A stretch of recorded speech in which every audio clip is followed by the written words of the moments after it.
Bom dia. Bom dia, igreja. Bom dia você que está nos assistindo aí pelo YouTube. Você já pegou na mão dessa pessoa que está do seu lado aí? Já viu se a mão dela está quentinha? Ou está gelada?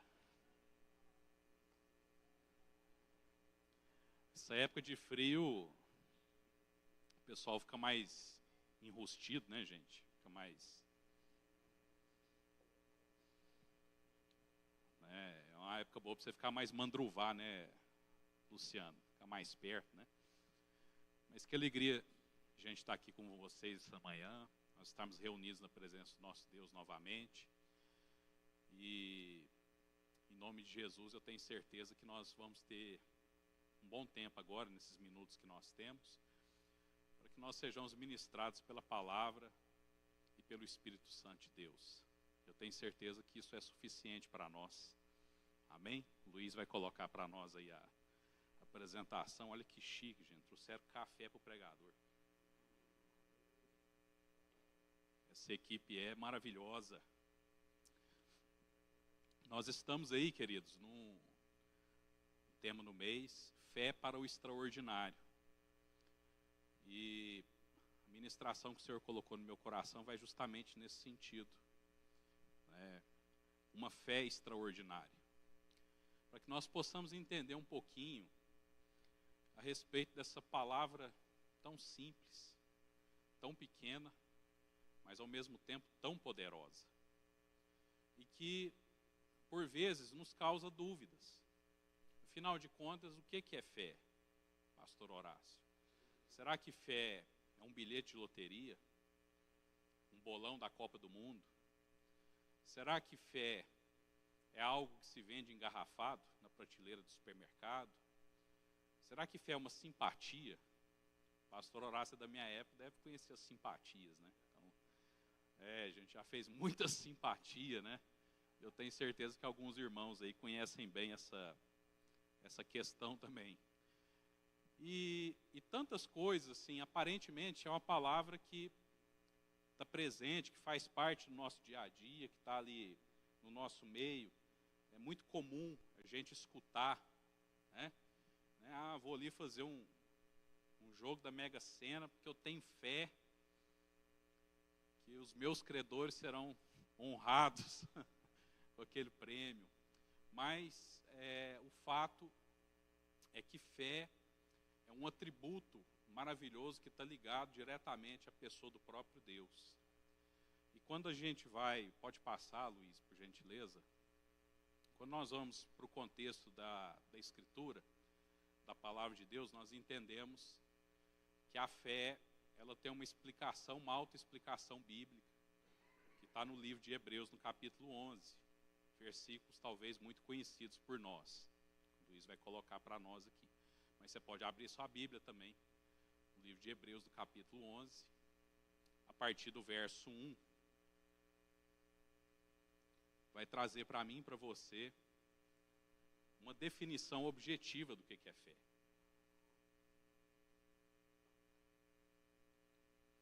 Eu tenho certeza que você usou um pouco de fé para sair debaixo do cobertor essa manhã. Né, Ranufa? Ranufa, com toda certeza. Com toda certeza nós empregamos um pouco de fé para sair debaixo das cobertas. Hoje pela manhã. Estava um solzinho gostoso, mas um vento bem frio, né? Eu não sei lá na sua casa, mas lá em casa venta bastante. Tem um vento de madrugada lá, gente, que ele é uma bênção. Tem um corredor lá em casa, se você quiser colocar alguma coisa para gelar, coloca lá. Porque vai congelar literalmente com o vento que tem lá. Mas a circunstância que nós precisamos entender é que existe algo maravilhoso por trás dessa palavra tão simples, tão rica, tão verdadeira e tão objetiva. Então, como diz Hebreus capítulo 11, nos versículos 1, depois nós vamos pular o 2, vamos para o 3. Ora, a fé, o que ela é?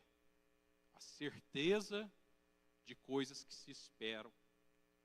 Ela é a convicção de fatos que não se veem, que se não veem. Aí lá no versículo 3, pela fé, entendemos que foi o universo formado pela palavra de Deus, de maneira que o visível veio a existir das coisas que não aparecem. Aí você fala assim, irmão, mas eu li o versículo e fiquei tão em dúvida quanto antes de lê-lo. Né? Mas, para nós entendermos assim, o conceito de fé, nós precisamos ingressar no ambiente do extraordinário. Amém? E o que é o extraordinário? É tudo aquilo que foge do comum. O extraordinário é simplesmente tudo aquilo que não está limitado nas convicções pessoais que nós temos da própria vida. Então, a primeira coisa que ele fala é que a fé é. E quando você estuda a gramática da língua, tem algum professor de português aí?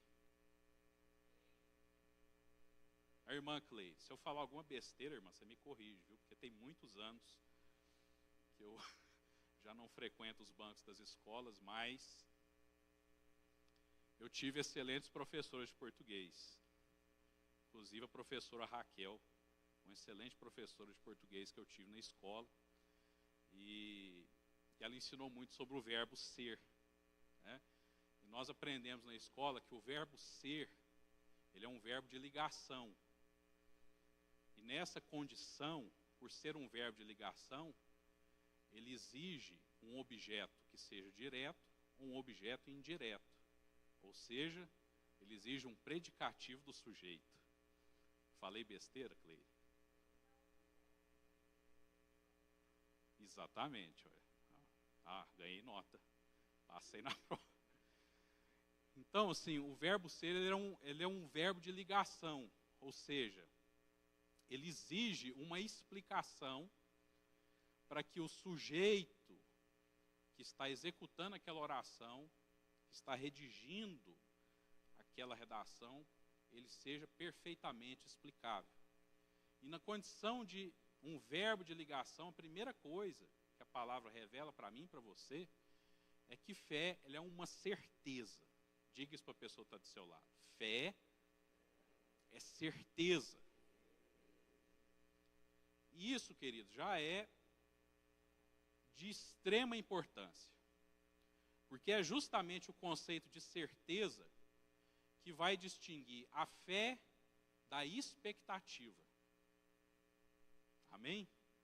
São questões totalmente diferentes. Então, quando nós falamos assim, em uma pergunta bem objetiva, quem crer que o Brasil vai vencer o Japão amanhã? Algumas mãos levantadas, Horácio, outras não. Mas eu te pergunto, mas aí vem a pergunta para mim e para você. O fato de você ser indagado nessa pergunta faz com que você exercite fé no aspecto bíblico da palavra ou que você exercite uma expectativa. Uma expectativa. No último café com os empresários que nós tivemos aqui, se você ainda não veio, venha. São momentos extraordinários. Inclusive estamos tendo aulas com o professor Guilherme de alongamento. A última vez estava frio, foi excelente. Todo mundo saiu com as juntas retificadas. Mas eu falei para todos nós aqui naquele dia, eu falei assim, olha, nós não podemos confundir as nossas decisões particulares com fé. Né? Eu estava falando que para a pessoa ser um empresário no Brasil, ele ou ela tem que ser um homem ou uma mulher de muita fé, porque é um ambiente extremamente difícil. Mas isso não nos autoriza a concluir automaticamente que tudo aquilo que eu decida em relação ao meu negócio, eu faça exatamente exercitando o conceito de fé. Porque fé é algo que move o coração de Deus. Não é uma justificativa para as nossas decisões unilaterais. Porque, do contrário, se nós falássemos assim, eu vou ali jogar na cena porque eu tenho certeza, porque eu tenho fé, que eu vou acertar, e você erra o palpite, querido, aí só tem duas pessoas que podem assumir a condição de mentiroso. Ou você, ou o próprio Deus. Mas a Bíblia nos assegura que o Senhor não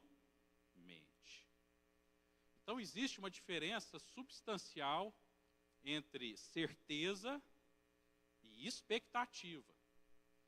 Então, nós precisamos, para que nós possamos assim, assimilar isso, essa palavra na sua forma mais poderosa, nós precisamos entender que fé é a certeza.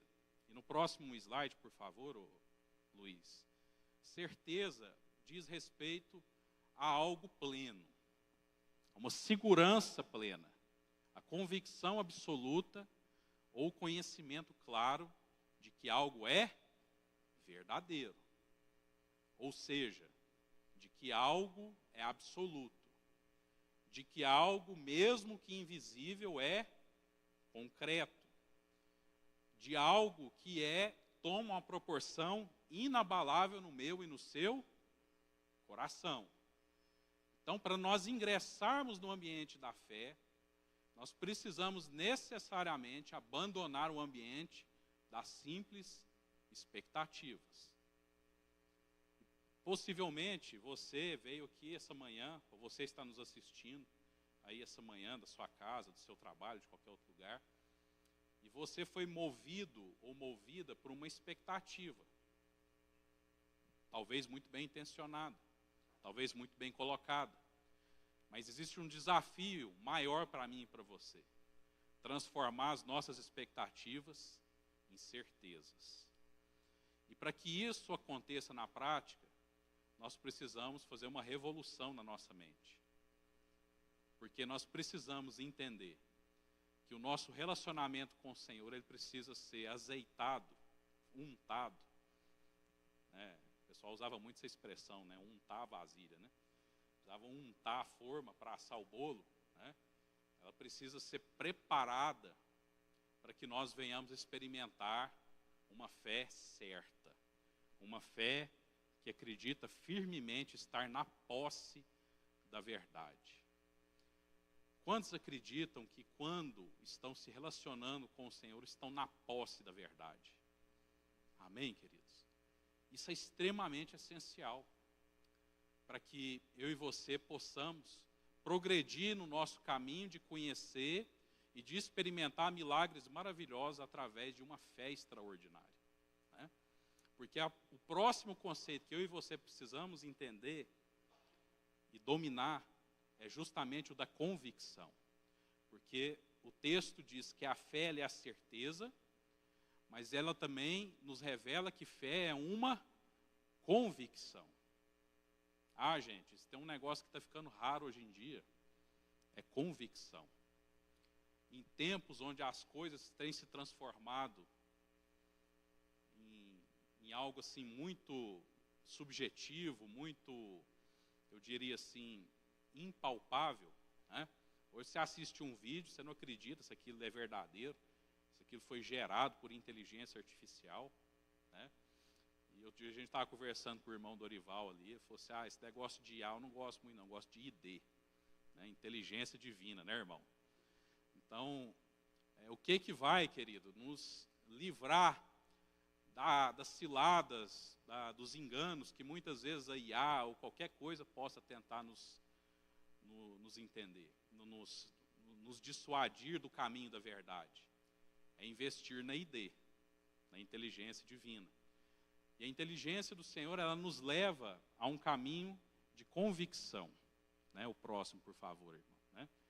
Convicção. A palavra convicção deriva do termo latim convictionis. Não sei se é assim que se pronuncia. Que carrega o sentido do ato de convencer ou de se encontrar provado e convencido de algo. E quando nós voltamos no texto, a Bíblia nos remete que nós precisamos, para exercitar a fé, ter convicção das coisas que não se veem. Então, quando que eu e você entendemos estarmos convictos da nossa fé? Quando eu e você passamos a crer e a entender aquilo que os nossos olhos não assimilam. Quando nós entendemos que nós estamos e somos desafiados a entrar no caminho do extraordinário. Amém? O extraordinário.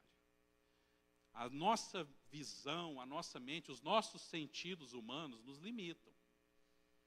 Nós naturalmente somos limitados pelo que nós tateamos, pelo que nós enxergamos, pelo que nós ouvimos, pelo que nós degustamos, ou pelos cheiros que nós venhamos a sentir ou inalar. Eles são automaticamente limitadores. Mas a palavra de Deus desafia a mim e a você a entrar num caminho onde nós precisamos estar convictos, nós precisamos estar convencidos de que o Senhor não se limita nas nossas coisas naturais, nos nossos conceitos naturais. Acho que eu já compartilhei com a igreja que há muitos anos eu estava assim num momento muito assim decisivo em termos de carreira profissional. Eu precisava tomar uma decisão muito séria.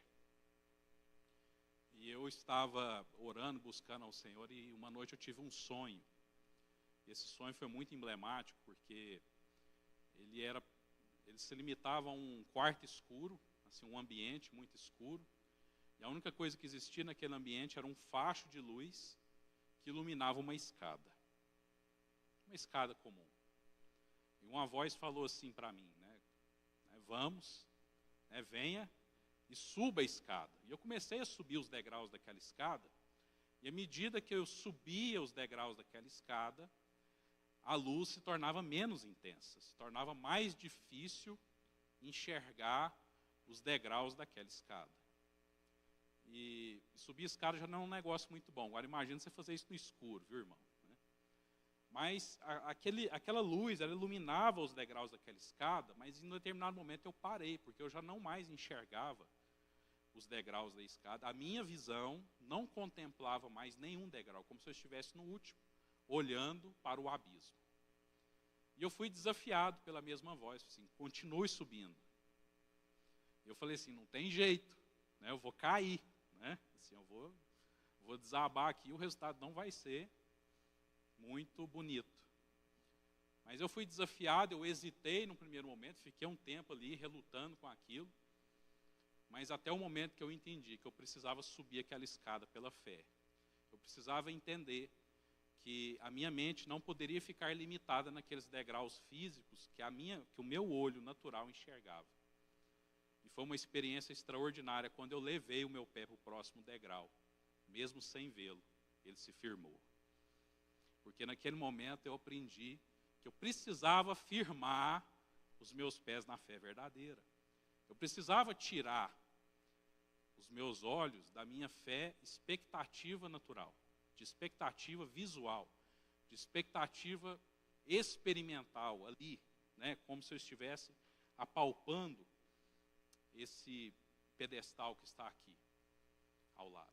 E para isso, querido, é o que nos faz diferenciar a expectativa daquilo que é uma fé extraordinária. Quantos aqui querem subir por degraus invisíveis? Amém? Nós precisamos nos desafiar a isso, queridos.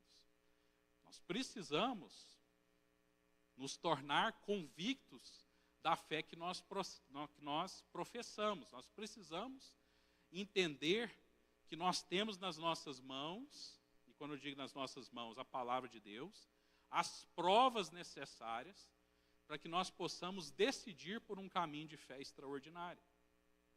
Quando você traz isso para o campo do direito, isso é muito evidente, porque convicção é justamente o princípio que vai fazer o juiz decidir uma causa por uma ou por outra parte. O princípio da livre convicção do juiz deveria ser algo muito mais... Não vamos entrar nisso, não. Mas, de fato, assim, eu aprendi até com um desembargador uma vez, ele me explicou assim, falou assim, olha, doutor, quando tem dúvida, é porque falta prova. Eu nunca mais esqueci aquilo, Eu falei assim, eu como julgador, quando eu examino o processo e tenho dúvida, isso significa que faltou prova. E a dúvida no nosso coração em relação à fé extraordinária, ela surge a partir do momento em que nos faltam provas apalpáveis, porque nós ainda somos de carne e osso, mas estamos lutando para nos tornarmos pessoas, homens e mulheres espirituais, amém? Então eu preciso enxergar além daquilo que os meus olhos naturais estão me impondo, naquela circunstância que a minha visão simples como homem está me limitando, está me tolhendo de seguir. Porque a minha reação natural diante daquela escada, sem outros degraus, é que eu deveria retroceder para trás. Mas pelos olhos da fé, eu prossegui escalando aquela escada, mesmo sem enxergar os degraus. E aí é interessante, o próximo, por favor, Luiz, que lá no versículo 3, assim, o autor do livro de Hebreus tem uma discussão a respeito disso, eu acredito que é o próprio apóstolo Paulo, mas ele diz para mim e para você que pela fé nós entendemos que o universo foi criado por Deus através do invisível, que o visível veio a se tornar por meio de coisas invisíveis. Aí eu trouxe para nós aquele vídeo ali, é um vídeo muito interessante e antigo, eu tentei achar o original, não consegui, mas ele traz uma discussão que aconteceu numa universidade lá nos Estados Unidos entre um físico e um teólogo, um pastor, acho que um pastor presbiteriano, se não me engano. E eu queria assim que você assistisse esse vídeo, eu sei que ele é um pouco denso em termos de conceitos, mas procura assimilar nesse vídeo a diferença entre você estar limitado nas nossas questões naturais e você enxergar algo diferente através dos olhos da fé. Ele é bem curtinho, é bem rápido, o Luiz vai colocar lá para nós. É a pergunta que esse cientista fez. Se os anjos são feitos de matéria espiritual e uma caneta é feita de matéria material e a matéria espiritual não ocupa espaço, quantos anjos podem dançar na ponta de uma caneta? Quero que você explique sobre o início do universo, Deus, matéria espiritual e o impacto sobre a matéria material. Ok, vamos lá. Sua pergunta de onde veio Deus parte de uma suposição errada. Obviamente, ela mostra que você está pensando no Deus errado, porque o Deus da Bíblia não é afetado por tempo, espaço ou matéria. Se ele fosse afetado por tempo, espaço ou matéria, ele não seria Deus. Tempo, espaço e matéria são o que chamamos de um contínuo. Os três precisam ter vindo à existência no mesmo instante. Porque se houvesse matéria, mas não espaço, onde você a colocaria? Se houvesse matéria e espaço, mas não tempo, quando você a colocaria? Você não pode ter tempo, espaço ou matéria de forma independente. Eles precisam surgir simultaneamente. E a Bíblia responde isso em 10 palavras, logo no início de Gênesis. No princípio, aqui está o tempo. Deus criou os céus, aqui está o espaço. E a terra, aqui está a matéria. Então você tem tempo, espaço e matéria criados, uma trindade de trindades. Veja, o tempo é dividido em passado, presente e futuro. O espaço tem comprimento, largura e altura, e a matéria existe em sólido, líquido e gasoso. Uma trindade de trindades criada instantaneamente, e o Deus que as criou precisa estar fora delas. Se ele fosse limitado pelo tempo, não seria Deus. O homem que criou este computador não está dentro do computador, ele não está correndo lá dentro mudando os números na tela. Da mesma forma, o Deus que criou este universo está fora dele. Ele está acima, além, dentro e através dele, mas não é afetado por ele. E quanto ao conceito de que uma força espiritual não pode ter efeito sobre um corpo material, bem, então você teria que me explicar emoções, amor, ódio, inveja, ciúme e racionalidade. Quero dizer, se o seu cérebro é apenas uma coleção aleatória de substâncias químicas formadas por acaso ao longo de bilhões de anos, como você pode confiar nos seus próprios processos de raciocínio e nos pensamentos que tem? Portanto, sua pergunta de onde veio Deus parte da ideia de um Deus limitado, e esse é o seu erro. O Deus a quem eu adoro não é limitado por tempo, espaço ou matéria. Se eu pudesse encaixar o Deus infinito dentro do meu cérebro de 3 libras, ele não seria digno de adoração, com certeza. E esse é o Deus que eu adoro. Obrigado. Amém. Esse é o Deus que nós adoramos. Ele não é limitado por espaço, por tempo e nem por matéria. Essa é a certeza que precisa estar no meu e no seu coração. Essa é a convicção que precisa guiar os nossos passos diante da palavra de Deus, diante do Senhor, diante da nossa caminhada com o Senhor. Nós nunca conseguiremos, gente, isso é muito sério, nós nunca conseguiremos assimilar a essência do nosso Deus se nós permanecermos limitados em questionamentos racionais. Quantos anjos podem dançar na ponta de uma caneta? É interessante a pergunta que o físico fez, né? Olha, se a matéria espiritual não é matéria material, quantos anjos podem dançar na ponta de uma caneta? E a resposta para o Senhor é infinitos anjos. Porque o Senhor não está limitado nos nossos conceitos naturais. Ele não está limitado na nossa percepção natural do que essa cadeira na qual você está se sentado. É muito mais do que isso. Então é um Deus que não é afetado por essas coisas, mas está no meio dessas coisas. Então nós servimos a um Deus que não é afetado pelas nossas experiências limitadas, mas Ele está também no meio delas. E pode propiciar com que eu e você tenhamos experiências vivas e verdadeiras a partir do momento que os nossos corações são nutridos por convicção. Em nome de Jesus. Amém? O próximo, por favor, Luiz. De fato, sem fé é impossível agradar a Deus. Isso aqui é o que está no versículo 6 do mesmo capítulo 11 do livro de Hebreus, né? E ele diz assim: porquanto é necessário que aquele que se aproxima de Deus creia que Ele existe e que se tornou galardoador dos que o buscam. Ou seja, fé é um ingrediente essencial para que você tenha, para que eu e você tenhamos um relacionamento verdadeiro com o nosso Deus. E fé, como nós entendemos aqui, é diferente de meras expectativas. Por vezes, queridos, as nossas expectativas pessoais são frustradas, como a Ana Clara colocou aqui, mas como é que fica a questão do Abel? Ofertou o melhor. Eu estava brincando com o irmão lá no fundo, né? Assim, Deus gosta de carne gorda, né? Então, assim, quem gosta de carne sem gordura, gente, ó, não sabe o que está perdendo, né? Então, Deus gosta do melhor, da gordura, né? Então, assim, mas como explicar? Porque imagina você numa situação prática. Você é desafiado a levar uma oferta. Aí você olha, do seu irmão é muito melhor que a sua, né? Você levou ali uma meia dúzia de laranja amassada, uma já meio mofada, né? E o seu irmão chegou lá com a melhor das picanhas. Aí você olha e fala, rodei, né? Porque a expectativa é isso, né? A expectativa é exatamente essa, né?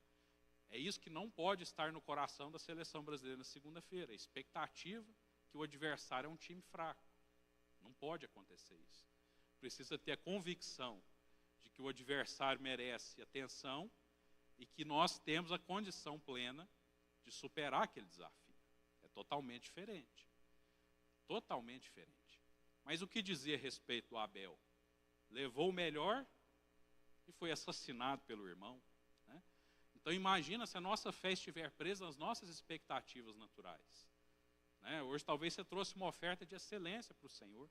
Glória a Deus por isso. Hoje você trouxe seu dízimo. Que bênção. Mas está nutrindo uma expectativa no seu coração de que amanhã alguém vai bater as portas da sua casa com um saco de dinheiro na mão? Ou isso está alimentando a certeza e a convicção que existe no meu coração que, independentemente do que vai acontecer na segunda-feira, o meu coração é dele? Isso é totalmente diferente, queridos. Eu acho que não vai ter jeito de pôr, eu nem pedi isso, Luiz. Vê se tem jeito de pôr. Você recebeu aquele vídeo do Hendrick, que eu mandei do... Não sei se vai ter jeito de colocar lá, não. Vê aí, Luiz, tem jeito de você, no improviso aí, colocar. Mas eu vi um vídeo muito interessante de uma entrevista com o pai do Hendrick, aquele jogador de futebol. Ele explicando que ele teve o sonho de ser jogador de futebol e aquilo nunca se concretizou, por N motivos. Mas ele viu no filho a expectativa de poder fazer aquilo se tornar realidade. Mas tinha um problema, ele disse ali que levava o filho nos treinos, e às vezes o filho pedia algo de comer, e ele não tinha nada em casa. Pai não virou jogador. Vai ter jeito? Mas deixa eu só explicar primeiro. Se tiver jeito aí de colocar depois. Eu me lembrei agora, isso que nem estava no script não, mas eu achei muito interessante a história, porque eles citam aquela dificuldade de família, passando fome, né? Ele até pergunta assim, a mãe dele pergunta para ele assim, o que a mamãe falava, meu filho, quando você pediu de comer e a gente não tinha nada em casa? Ele falou assim, dorme que passa. Então, assim, muito forte assim, a expectativa. Então, assim, um menino hoje com 19 anos Então eu quero. tá numa posição extremamente elevada, mas no final o pai dele fala assim, Transformar a vida dele para ser jogador. Eu lembro. hoje a minha oração ao Senhor é para que o Henrique se mantenha humilde e com o coração simples. Então, assim, o que eu acho interessante? Porque naquela infância difícil, os pais viam um armário e uma geladeira vazios. Mas no coração tinha uma convicção de que aquele menino falava para eles assim, não tem problema. Um dia eu vou me tornar um jogador de futebol e nós vamos sair dessa vida. E fé fala muito disso, porque as nossas expectativas, elas estão muitas vezes depositadas e limitadas nos armários vazios. Mas existem sonhos que podem ser administrados, que podem ser implementados, que podem se tornar visíveis a partir de coisas invisíveis, que é exatamente o que traduz o melhor conceito de fé extraordinária para as nossas vidas. Então, às vezes, até hoje, você vem lutando por exercitar a fé na sua vida, no seu coração, na sua empresa, na sua casa, na sua família. Mas eu desafio você a sair do campo das expectativas e entrar no campo do extraordinário, das convicções, da certeza, que não se prende aos resultados imediatos, que às vezes os nossos olhos estão contemplando. Mas nós precisamos enxergar além, algo que está muito além do nosso campo visual limitado, para que nós possamos ingressar nesse ambiente tremendo. Eu lembro que, na minha época de escola, eu estava debatendo o evangelho com uma moça. E o assunto era enfermidade. Eu falei assim, mas uma enfermidade é uma excelente oportunidade da pessoa exercer gratidão. E a menina endemoniou comigo. Como é que eu vou agradecer se eu estou doente? Eu falei, não é agradecer pela doença, mas é agradecer pela cura que o ambiente da doença vai te propiciar. Isso aí muda totalmente o nosso conceito. Então você passa por um momento de enfermidade, que eu e você, todos nós estamos sujeitos a passar, é algo que não é desejável, não é desejável. Mas como que eu vou me posicionar diante daquilo? Eu vou no médico, vou fazer os exames, vou procurar o tratamento, evidentemente. Mas eu vou me posicionar pela fé, através de algo que os meus olhos não veem, que eu sou curado. E você pode orar pelo seu irmão, pela sua irmã, pela pessoa da sua casa, e crer com convicção que o Senhor colocou no seu coração que ele será curado. Isso é uma fé extraordinária. Vai dar certo, Luiz? Vai dar, não? Depois, num outro momento, a gente traz, ou depois eu compartilho com você. Mas é muito interessante esse vídeo também, que conta da história desse jovem jogador. Eu fiquei muito impactado com ele, né? Mas eu fiquei, sim, muito impressionado, foi com o posicionamento do pai, porque hoje já não é mais a mesma situação daquela infância difícil. Hoje, com toda certeza, aquele menino ganha dinheiro que no prazo aqui dessa reunião que nós estamos, talvez nós não iremos ganhar a vida inteira. Hoje, os armários podem estar abarrotados de alimentos. As geladeiras, duplex, side by side, gigantescas, tudo aquilo que o melhor do recurso pode propiciar, talvez está presente na casa dele. E eu entendi por aquele vídeo que ele propicia condições dignas para os pais. Mas aquela experiência lá do passado não deixou. E a oração do pai dele no final é que aquele coração lá de trás se mantenha hoje, mesmo no meio da prosperidade. E isso fala de fé. Isso fala de convicção. Isso fala de certeza. Porque hoje a minha necessidade imediata não existe mais. Hoje não existe mais o quadro de fome. Mas hoje existe uma necessidade muito maior, que é fome de Deus. E o pai vira para aquele repórter e fala assim, a minha oração hoje, ele fala muito emocionado, chorando, fala, a minha oração hoje ao Senhor. Ele fala com essas palavras: a minha oração ao Senhor é que o Hendrick mantenha o seu coração humilde, que ele se mantenha um rapaz simples. Por quê? Porque é isso que vai gerar a convicção, a certeza no coração dele de que não é somente o mérito de um bom jogador de futebol, é o agir e o prover de um Deus sobrenatural que age no extraordinário. Para nós finalizarmos, querido, o próximo, por favor, Luiz.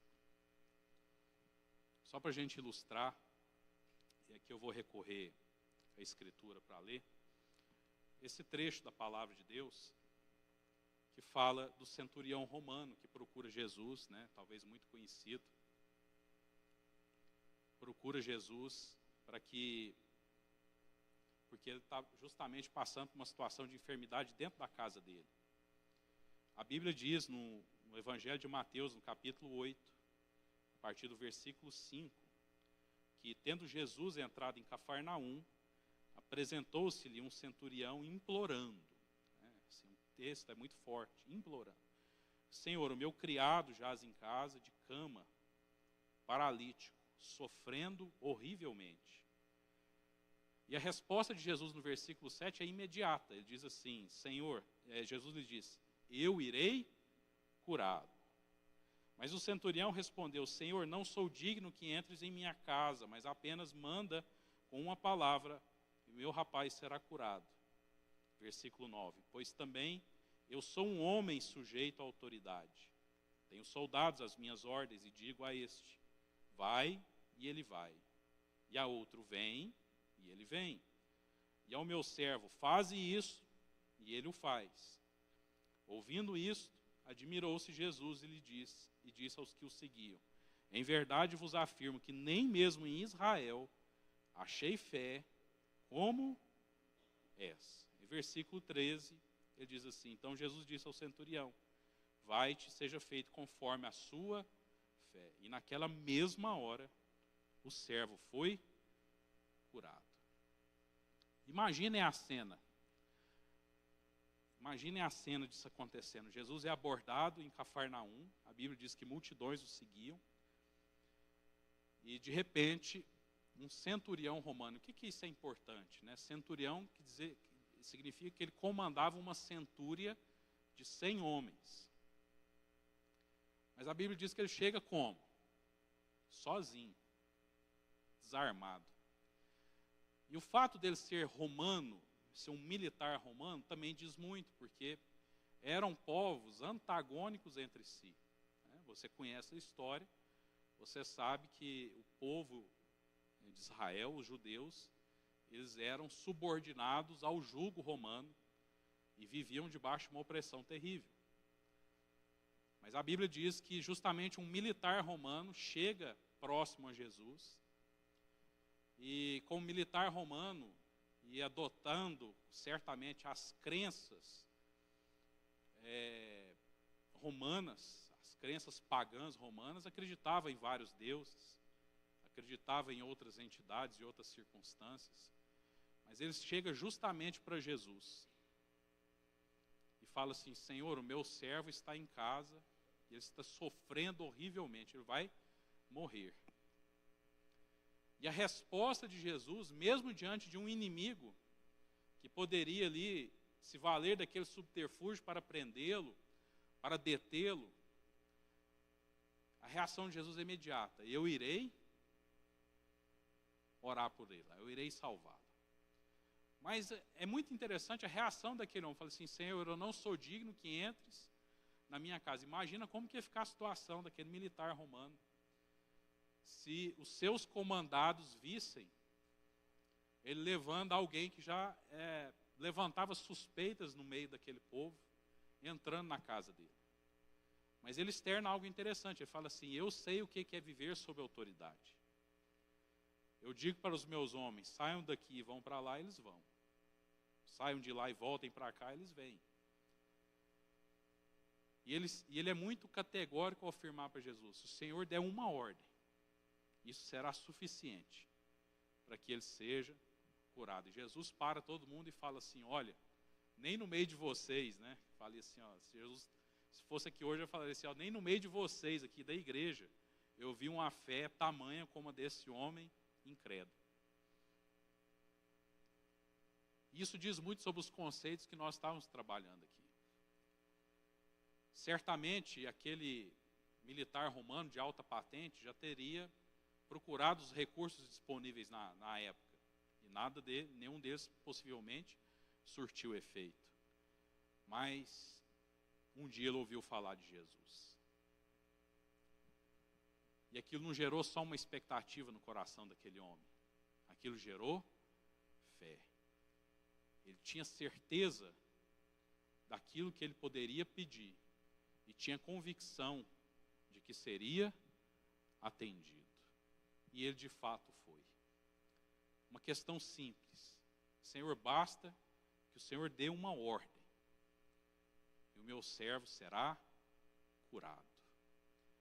E assim foi feito conforme a vontade do Senhor, mas principalmente a partir do ato de fé daquele homem. E assim nós somos desafiados nessa manhã, querido. Eu gostaria até que você já se colocasse de pé, o Ministério Carta Escrita pode se posicionar.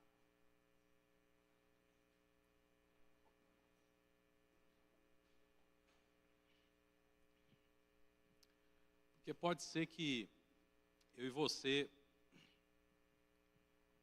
sejamos fortemente influenciados pelas expectativas que estão no nosso coração. Possivelmente você já se preparou para amanhã, 14 horas, é? Você já perguntou para o seu chefe lá como é que vai fazer lá na empresa? Se vai liberar, se vai pôr uma televisão lá, não sei. Você já encheu seu coração de expectativa. E o desejo do meu coração, querido, é que elas não sejam frustradas. Amém? Isso é maravilhoso. Mas aquilo vai ser somente mais um jogo de futebol. Depois que aquele jogo acabar,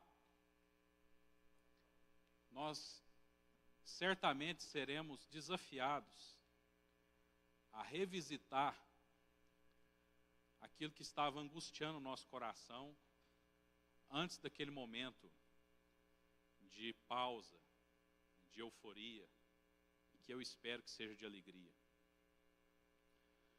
Nós seremos novamente espetados por aquelas circunstâncias diárias que nós vivemos que muitas vezes nos tiram o sossego, muitas vezes nos tiram a paz, muitas vezes nos colocam em situações de vulnerabilidade. E graças a Deus por isso. Porque são justamente essas situações, essas tribulações, que vão propiciar que uma fé verdadeira e genuína brote nos nossos corações. Porque quando nós entendemos e assimilamos isso, querido, nas nossas vidas, nós somos desafiados a entender que, por mais que as nossas expectativas sejam frustradas, por mais que como aquele pai e aquela mãe olhassem para a despensa da sua casa e não tinha um pacote de bolacha, não tinha um pacote de biscoito, não tinha nada, mas que aquilo não condicionava o potencial que o Senhor estava depositando na vida daquela criança. Quando nós chegamos aqui pela manhã e vemos crianças e adolescentes ministrando louvor, quantos sentem tocados por isso? Nós temos uma experiência viva, prática, verdadeira de fé. Porque com toda certeza, todos nós aqui, se não todos nós, pelo menos a imensa maioria, passamos por algum tipo de privação nas nossas infâncias, né, Altinho? Mas hoje nós olhamos os nossos filhos no altar. E você, como pai e como mãe, gere fé no seu coração para ver os seus filhos no altar. Às vezes você, por qualquer motivo, não alcançou o sonho e o desejo do seu coração, por qualquer razão, e se frustrou. Mas se isso morreu lá atrás, você tinha apenas uma expectativa. Mas nessa manhã, nós somos desafiados a caminhar nos degraus da fé, no escuro. O caminhar das águas que Pedro enfrentou quando falou assim: Senhor, deixa eu ir bem pertinho, pode vir. Ele começou a andar sobre as águas. Ou sermos confrontados com Tomé: você não queria ver os sinais? Eles estão aqui, você pode tocar. Como diz o próprio Jesus: bem-aventurado aquele que crê, sem necessitar ver. Crer por convicção e por certeza. Por saber que, independentemente dos resultados que nós venhamos a experimentar nos desafios da nossa vida, sejam eles exitosos ou sejam eles fracassados, que nós possamos manter inabaláveis a nossa fé e o nosso coração na presença de um Deus que quer nos presentear com uma fé extraordinária. Uma fé através da qual os nossos olhos verão aquilo que não é visível. Uma fé através da qual as nossas mãos tocarão aquilo que não é palpável. Uma fé através da qual os nossos corações experimentarão coisas extraordinárias. Em nome de Jesus. O que eu preciso fazer para isso, irmão? Peça. Amém? Senhor, me conceda fé. Senhor, me conceda uma fé que realmente seja genuína. Uma fé que me leve a uma convicção de posse daquilo que o Senhor tem preparado e reservado para a minha vida. Enquanto o Ministério Carta Escrita vai nos abençoar com uma canção, eu e você temos essa oportunidade de nos entregarmos diante dele e clamarmos a ele nessa manhã, em nome de Jesus. Vamos fazer isso.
Agradecemos pela sua palavra, porque ela é fonte de fé nos nossos corações.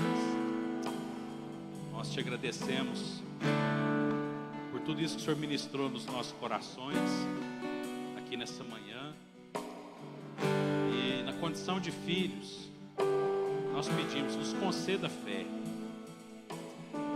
Fé, meu Deus, para ver derrubados os muros, as muralhas dos nossos corações. Fé, meu Deus, para enxergarmos além dos limites físicos que as nossas mentes, os nossos olhos nos impõem. Fé para experimentar o extraordinário. Que o Senhor possa abençoar as nossas vidas, nossas casas. Que o Senhor possa nos conceder uma semana onde nós tenhamos a oportunidade de viver uma fé extraordinária. Que independentemente das circunstâncias que nós venhamos a enfrentar, que nós possamos ter firme e forte nos nossos corações a certeza de que o Senhor é o nosso Deus, de que o Senhor é o nosso Pai, que o Senhor é aquele que nos ama a ponto de entregar o seu Filho Jesus Cristo naquela cruz por nós, mesmo nós não sendo dignos de tamanho e imenso sacrifício, mas ainda assim o Senhor estabeleceu essa vontade no nosso meio e hoje nós temos a liberdade de entrar na sua presença, te agradecer por tudo aquilo que nós passamos, experimentamos, mas principalmente te agradecer pelos olhos da fé, porque sabemos que o Senhor é um Deus provedor, o Senhor é um Deus amoroso, o Senhor é um Deus perdoador das nossas vidas, dos nossos pecados, e isso nos é suficiente, Senhor, em nome de Jesus. Aleluia. Dá um abraço da pessoa que está do seu lado. Assim, uma excelente semana para você. Estaremos aqui novamente às 18 horas. Deus abençoe a sua vida.